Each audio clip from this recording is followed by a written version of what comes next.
As his parole officer knocks on the door, Deacon hisses at Sheila to leave the room as he enters. "Just send him on his way," Sheila mutters. She and Deacon both return to prison if he sees her. Hope explains to Brooke at the cabin that she is anxious about Thomas taking Douglas away for the night, even though she is trying not to panic. They won't allow him to take the boy away from her, Brooke tells them. When they have so much to celebrate, Hope finds it hard to comprehend why Thomas and his family would want to start a conflict. Taylor is to blame, and Brooke is adamant that she won't let it happen. Hope doesn't want any tension to show to Douglas. Brooke answers, "I'm going to address this right now because of that." She departs. Donna is in the bikini, diverting Eric's attention away from his work, and the two are kissing at the Forrester mansion when Thomas, Taylor, and Ridge barge in. Eric is happy about their coming and inquires about Douglas despite their protests that they are interrupting. Taylor is delighted that the boy will get to spend some time with his father since he will be arriving shortly. She expresses her gratitude to Eric for making Thomas and Douglas' reunion so simple. She hopes it results in father and son cohabitating. Ridge receives a hug from Taylor as she departs, as Jordan, Deacon's parole officer, bangs on the door and shouts out once more. Deacon's eyes flash with panic in his room. He invites the man inside and sends Sheila to the restroom. Jordan inquires as to the situation. Deacon scoffs and replies, "No. You've got nothing to hide, right?" Jordan queries. Sheila observes as the man criticizes Deacon for showing signs of anxiety. He says that he must have slept in. Deacon says that in addition to receiving a pay increase at work, he has been spending time with his daughter and grandchildren. Sheila unintentionally makes a loud noise as Jordan asks if there is anything else he wants to tell him. "Is anyone in the restroom?" the parole officer queries. When Thomas arrives at the cabin, she surprises him by telling him that Douglas isn't there. He finds that he is still at his friend's place and will return shortly. It provides them a chance to converse, as Hope points out. Thomas is aware of how abrupt everything is. Currently, it will only be a night spent at Granddad's house. Hope has given what he's been saying a lot of thought, and she is aware that he is desiring more than just an overnight.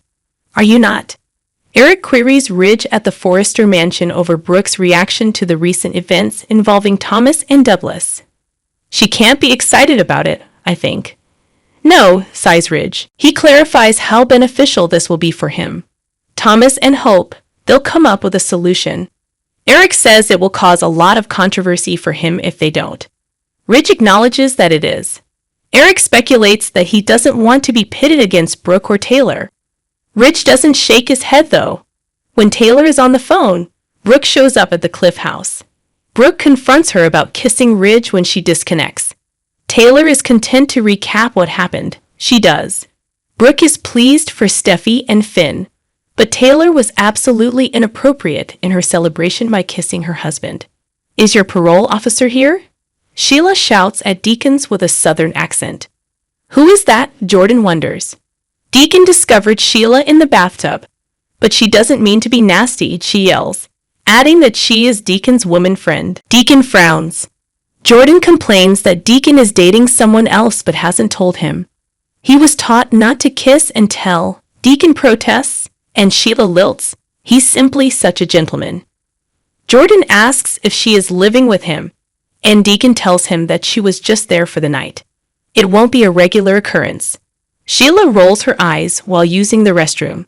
Jordan receives a call and must go, and explains to Deacon that the proper person may make a new relationship a positive impact on him. Sheila enters the bathroom by herself and sings, "Hello, sweetie." "What were you thinking?" the Deacon hisses. They ought to take a hot bath together, in Sheila's opinion. At the cabin, Thomas notices Hope is anxious about the situation and says he believes Douglas should live with him permanently. Hope objects that he is implying that he be removed from his familiar environment. Douglas misses Thomas, who is talking about taking charge and acting as a father figure for him. Hope agrees to extend their time together, but only on Douglas' terms and within his house. "He belongs here," said someone. Thomas observes Hope's anxiety at the cabin and confirms that he believes Douglas should live with him permanently. Hope objects that he is suggesting taking him away from the familiar environment of his home. Douglas misses Thomas, who is talking about assuming a fatherly role for him. Hope suggests spending more time with them, but only on Douglas' terms and in his house. He belongs here, in this place. Taylor tells Brooke to take a seat at the Cliff house. The blonde reminds her that she promised not to meddle in her marital life. Taylor says she meant it at the time but has since changed. I want Rich to have more. You have endured a great deal with him. At least she is telling the truth, Brooke exclaims. According to Taylor, Rich is exhausted and wants to be there for the kids he's been ignoring for so long because of Brooke. The kids don't need him, according to Brooke. Taylor does. Taylor wants him to be happy even if she doesn't need him. When Brooke sees Douglas, she proclaims that she will not allow Thomas to remove Douglas from his home. When Brooke finds out about Douglas, she says Thomas cannot take Douglas from his home and away from Hope. It's just not going to happen, she fumes, her eyes narrowing. Taylor glares back. Deacon confronts Sheila aggressively about her behavior in the storage closet. Why the heck are you back here again? Sheila doesn't desire an independent existence. After everything you've done, does Deacon really think you still have a chance to be in a relationship with Finn? Sheila merely desires to be near Finn and Hayes. You just don't get it, do you? Deacon yells. They will do better without you.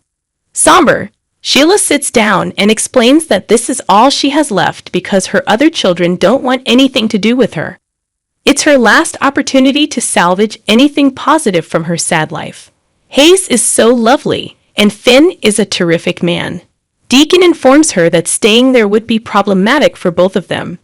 Sheila believes that trouble may be thrilling, but Deacon advises her to leave. Sheila will offer him a cause. There is not a reason in this universe that I would let you stay there. I have a ton of money. Give me the number. Certainly, Deacon. Inform me about your needs. How much do you have? Deacon queries. Sheila smiles.